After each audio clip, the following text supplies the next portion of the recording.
அலை அலையாக ஆனந்தம் தாளமும் போட பூங்குயிலாட்டத்தை பாரு கண்ணம்மா.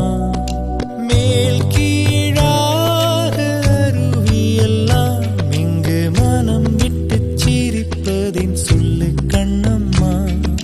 வானை தாங்கும் மரங்கள் எல்லாம் அந்த ரகசியம் சொல்லும் செல்ல கண்